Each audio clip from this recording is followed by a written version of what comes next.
This is the Louis T. Network.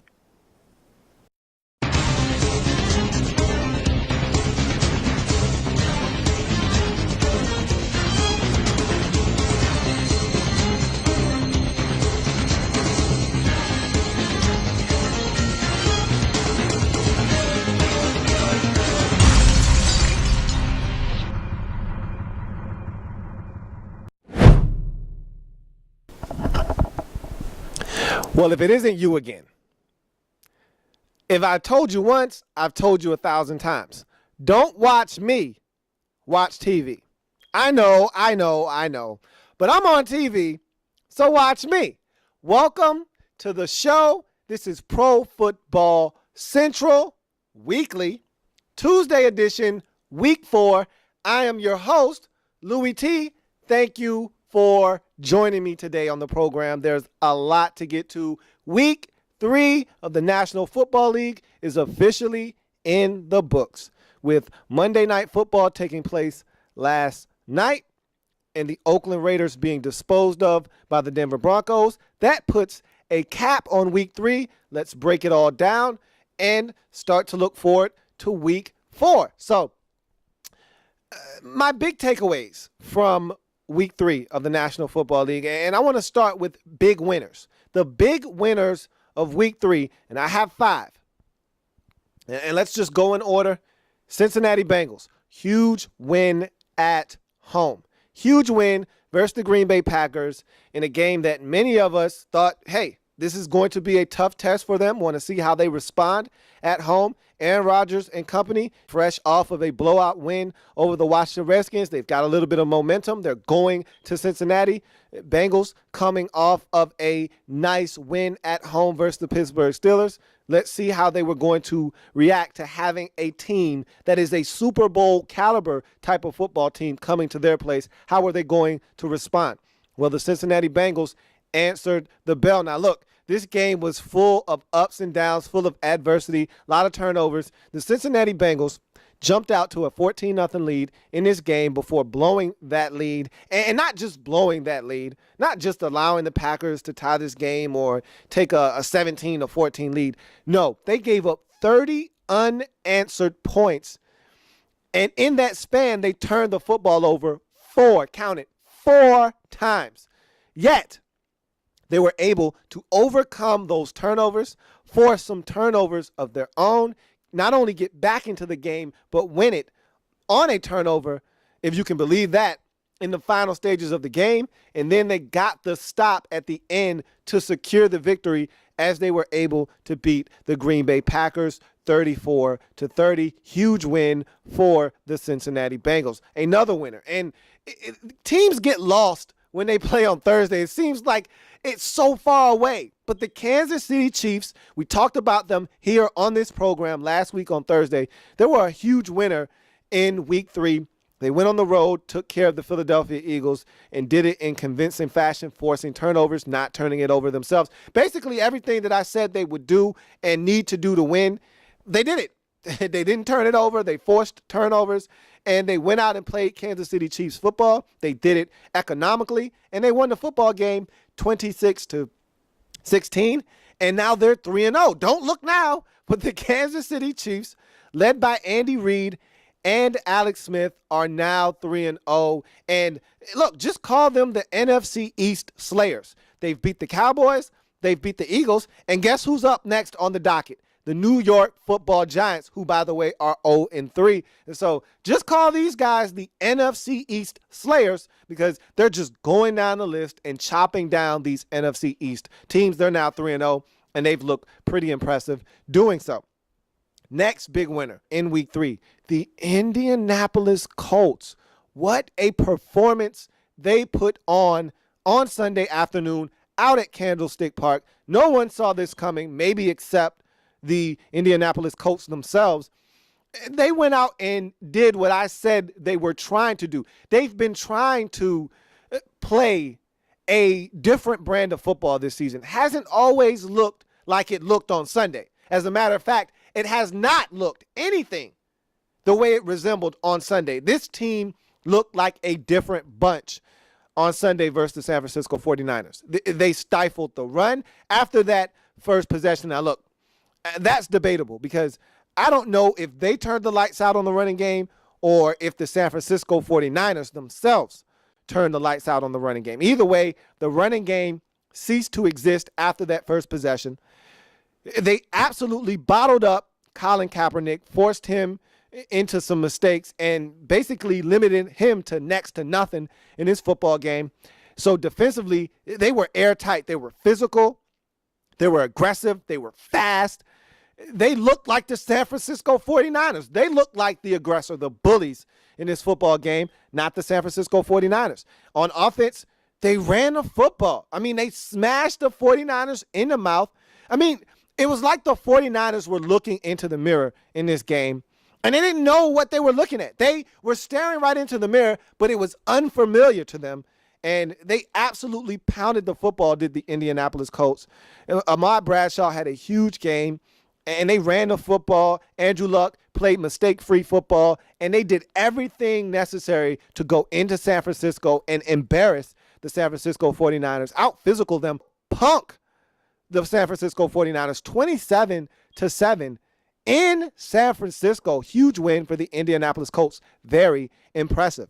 They're now 2-1 on the season. You look at another team that had a huge weekend. And to me, the Tennessee Titans. Who saw this Tennessee Titans team being 2-1 after the first 3 weeks of the season? They've played some exceptional football up until this point, and they easily could be 3-0 right now. But they had a come-from-behind win at home versus San Diego. And I tell you what, Jake Locker is playing some really good football right now. I don't want to blow this thing out of proportion yet. It's only 3 weeks. Jake Locker is known to get hurt. Jake Locker is known to turn the football over. There's plenty of time to do both of those things, so I do not want to sing the praises of Jake Locker just yet. But I tell you what, I like what I see out of this guy. I asked him not to turn the football over. Be a caretaker of the football. He's taken care of the football to this point. I asked him to go down the field with the football, push the ball down the field. On that last drive, when they had to have it, he pushed the football down the field, and he was pushing it down the field all game long. But when they had to have it, he goes up top to Justin Hunter. He goes up, makes a play on the football. They win the football game 20-17, do the Tennessee Titans. Very impressive win for the Tennessee Titans at home. And this is an aggressive, very mean-spirited football team. I like what I see out of this team on the defensive side of the football. And offensively, if they can get Jake Locker to play much like he did on Sunday, this could be a dangerous team in the AFC South. You look at another winner from Week 3, and they're playing some exceptional football. And this was a big test for them as well. The Miami Dolphins in Week 3 at home, home opener. Atlanta Falcons coming to town. Their biggest test of the season to this point. And look, 2-0 is great. And being that they were on the road for both of those games means that that's an even bigger accomplishment. But keep in mind, it was the Cleveland Browns. It was the Indianapolis Colts. So people kind of were still a little lukewarm on the Dolphins. This was the Atlanta Falcons, however. And even though they were banged up, they were minus Sean Witherspoon. They were minus Steven Jackson. They were minus some of their key players. Doesn't matter. This is the Atlanta Falcons. This is a good football team that was 1 or 2 plays away from the Super Bowl a season ago. So this was going to be a huge test. How is this defense going to respond against a team that can score points? How is this team going to respond offensively against a defense that's aggressive, that can get to the quarterback, that can force some turnovers and some mistakes? How is this team going to react when they had a good football team in front of them? Well, the Miami Dolphins rose to the occasion. Now, look, it wasn't the cleanest game by the Dolphins, but in this league, in order to be a good football team, you got to learn how to win ugly sometimes. You got to learn how to win when everything doesn't go your way. Sometimes the ball is going to bounce in the opposite direction. You've got to be able to persevere and come out on top at the end, and that's what the Dolphins did in this game. It was not the prettiest game by any stretch of the imagination. This Dolphins team trailed for the majority of this football game, yet they found a way to win this football game when it was all said and done. And much like Jake Locker and the Tennessee Titans, Ryan Tannehill puts this team on his back in the late stages of this game and takes them on a game-winning drive, caps it off with a beautiful 2-yard touchdown pass to Deion Sims. And this defense puts an exclamation mark on this victory as they pick off Matt Ryan to seal this thing up. Look, the Dolphins are for real. They're 3-0. They get the win at home versus a good Atlanta Falcons football team, 27-23. This is a good football team, and they're not going away. And the New England Patriots have been put on notice. This division is going to be up for grabs, and the Miami Dolphins have staked their claim in this division. And they said, hey, this division has been lopsided, has been one-sided, has been ran by the New England Patriots over the last 3 or 4 seasons, and really for the last decade or so.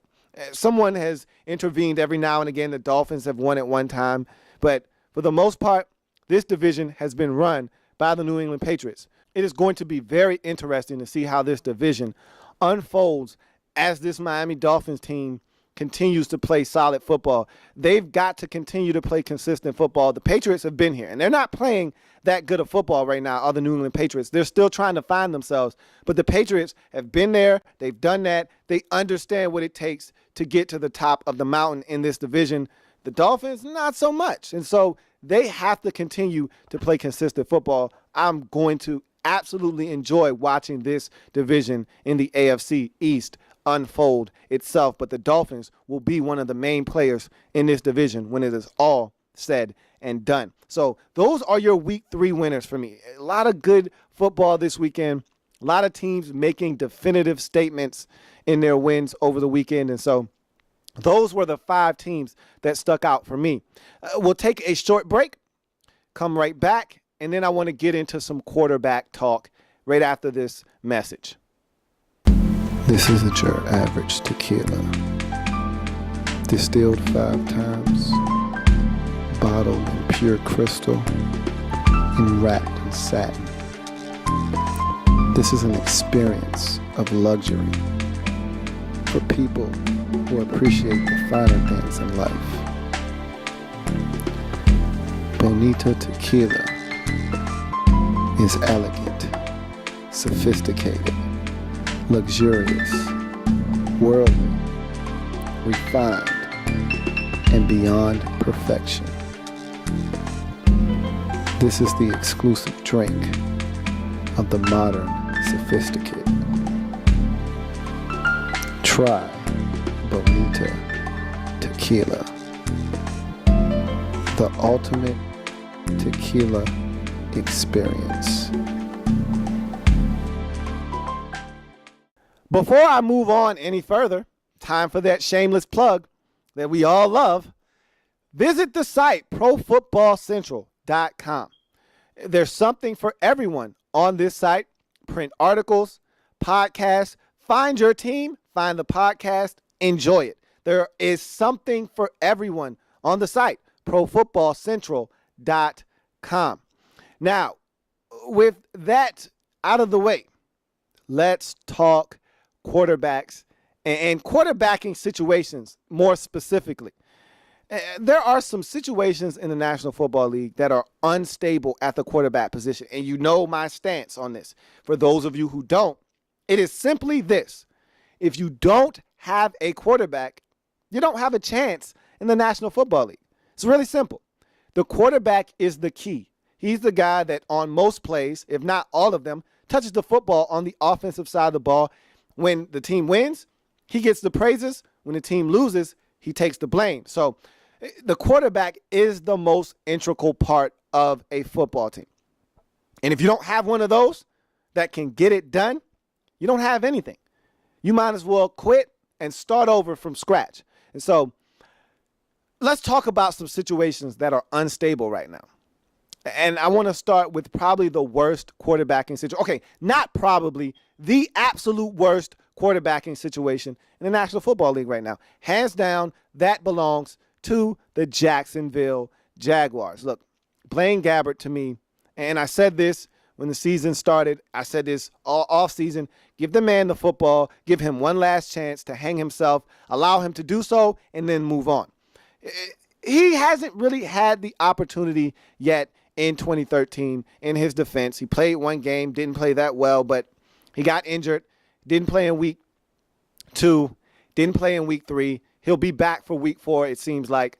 Give this man the football. Allow him to continue to make the mistakes or get better, whichever one. Seems like the reoccurring theme with Blaine Gabbert is that he'll tease you with a little bit of solid play, but the overwhelming theme here and the overriding theme is that this guy isn't a good quarterback. He's not a guy that you can win with on a consistent basis, and he's not the answer in Jacksonville. Neither is Chad Henne. Thus, the Jacksonville Jaguars quarterback situation right now is in shambles. Worst quarterbacking situation in the league, and you could argue this is the worst team in the league as well. And so that quarterbacking situation, there's nothing good that can come of that situation as it stands right now. You look at another quarterbacking situation that is getting a little dicey. That's the Minnesota Vikings quarterbacking situation. A lot of people are down on Christian Ponder. And look, Christian Ponder is a quarterback that you're either getting one or the other of an extreme. You're either getting a really good performance out of Christian Ponder, much like the one we saw in Week 17 last year when the Vikings had to have it versus the Green Bay Packers to get into the postseason. Christian Ponder was lights out in that football game. He made some really timely throws. He ran when the team needed him to run. He was phenomenal in that game. Then he got hurt and didn't play in the postseason. But most times than not, you get the Christian Ponder that you got in week 1, or the Christian Ponder you got in week 2, or the Christian Ponder you got in week 3. And the Christian Ponder that you got in week 3 wasn't that bad, but he did turn the football over. He did have a fumble. He did have an interception, did not throw a touchdown pass. That's generally what you get out of Christian Ponder. And so this team is only going to go as far as the quarterback position will take them. And right now, Christian Ponder has taken them to an 0-3 start to this season. And so there are a lot of questions out in Minnesota. One of them being, is Christian Ponder the guy for this team? Or do they need to move on and turn the football over to Matt Castle and see if he can jumpstart this Minnesota Vikings football team? A lot of questions right now, not a lot of answers. One thing's for sure, Christian Ponder, his leash is getting increasingly shorter, no matter what head coach Leslie Frazier says. He says, hey, the leash isn't any shorter than it was when this season started. I beg to differ. An 0-3 start makes that leash very, very much shorter than it was when this season first got underway. So that's another quarterbacking situation to keep an eye on. That is very unstable right now in Minnesota. Not as unstable as it is, however, in Tampa Bay. And I said this on one of my other programs after that New England Patriots game, that some things are going to have to change in Tampa Bay. And one of them most likely is going to be the quarterback position. Now, I don't know when this switch is going to be made because Greg Schiano, and I've said this at least 3 or 4 times on separate occasions, Greg Schiano is not a fan of Josh Freeman. And if you can't tell, simply watch a Tampa Bay Buccaneers football game, and it won't take you long to decipher that he does not have any trust in Josh Freeman whatsoever. And so he hasn't given this man any praises. He hasn't even given him the dreaded vote of confidence. I've heard him speak more highly of rookie quarterback Mike Glennon than I have Josh Freeman. And so that does not bode well for Josh Freeman as the starting quarterback of the Tampa Bay Buccaneers. So I wouldn't be surprised if something were to occur at that position on that football team here in the near future, maybe another 2 or 3 weeks down the road. But one thing I can assure you of is that he is not safe as the Tampa Bay Buccaneers starting quarterback because Greg Schiano does not trust nor believe in Josh Freeman. And by the way, that's not his quarterback. He didn't draft him. He was not in the room making the decisions when he was selected and made the starting quarterback in Tampa Bay. He was inherited. And so by virtue of that alone, Josh Freeman is behind the 8 ball in Tampa Bay. And so I'll finish up with the Cleveland Browns and their quarterbacking situation. Look, Brian Hoyer played solid. Everyone wants to give him a lot of credit, and I'll give credit where credit is due. He played solidly, but he still turned the football over 3 times, and he is not the quarterback of the future in Cleveland. Apparently, Brandon Weeden is not that guy either. We all know Jason Campbell is not that man, or else he would be playing right now. And so the question that begs to be answered in Cleveland is, who is that guy? That guy isn't on the roster right now.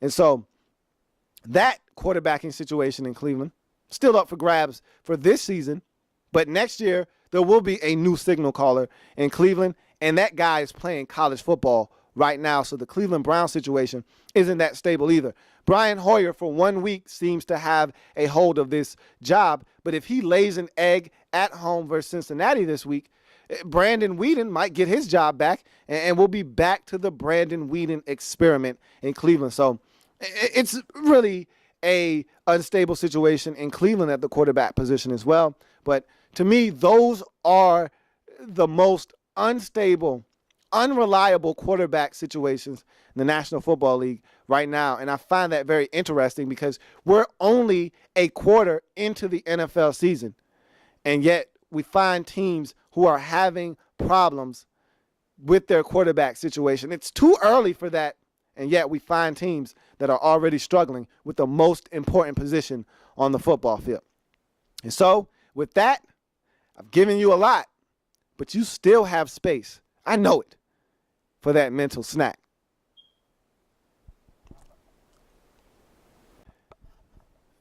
And the mental snack of today is the Aldon Smith situation. He played on Sunday versus the Indianapolis Colts. A lot of people were not in favor of that decision by the San Francisco 49ers. You could debate whether they should have played him or shouldn't have played him. Look, to me, all of that is irrelevant. It's more about Aldon Smith, the man. Forget about the football player right now. This guy needs help, okay? This isn't his first transgression off the field. This isn't his first DUI. Last offseason, he was stabbed. Look, he's got some issues off the field, some demons that he needs to address. Looks like he's going to get some help, and it is much needed. And I am glad to see that the 49ers and Aldon Smith are taking the right approach to this. Let's get his life together, and then we'll come back. Football will be here. It's not going anywhere. He's a young man, very talented, but he has to get his personal life in order first before he can have any of the accolades, any of the things that come on the football field. And so want to see Aldon Smith get his life together off the field so that his life on the field and everything else around it can be that much better. So that's the mental snack for me today. Forget about should he have played or shouldn't he have played on Sunday. To me, that's irrelevant. He played. It's over. It's done with. Now let's concentrate on Aldon Smith, the person. He needs help. He looks like he's going to get that help. And let's all hope for his sake that this help that he gets is able to really send him in the right direction, scare him straight, and put him on a path of productivity, not only on the field, but in his life that is positive moving forward. And so I thank you for joining me here today on this program. For me and the ProFootballCentral.com staff, I thank you for joining me. Come back Thursday when we break down that Thursday night, and this is a big one, especially for the San Francisco 49ers. That big Thursday night matchup between the San Francisco 49ers, who are heading to St. Louis to take on the Rams. That should be a good one. This Rams team gave the 49ers fits last season, and so the 49ers got to have this one. We'll see how that game unfolds, but we'll break that down here on Thursday, among other things. Thank you for joining me here on the program. See you on Thursday.